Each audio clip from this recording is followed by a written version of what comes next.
సరస్వతీ కవచంలో మొత్తం 14 శ్లోకాలు ఉంటాయి. ఓం ఐం హ్రీం శ్రీం సరస్వత్యై స్వాహ శిరోమే పాతు సర్వతః. ఇలా ఈ 14 శ్లోకాలు రోజు ఉదయం పూట 3 సార్లు చదువుకుంటే సరస్వతీదేవి అనుగ్రహిస్తుంది.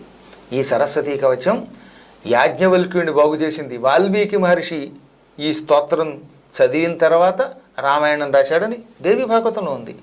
వ్యాసుడు పురాణాలు మహాభారతం రాసే ముందు ఈ స్తోత్రాన్ని 5 లక్షల పర్యాయాలు జపించేట. ఏకంగా 5 లక్ష జపేనైవ సిద్ధంతు కవచం భవేత్ యది స్యాత్ సిద్ధ కవచో బృహస్పతి సమో భవేత్ అంటాడు అందులో ఫలశ్రుతిలో.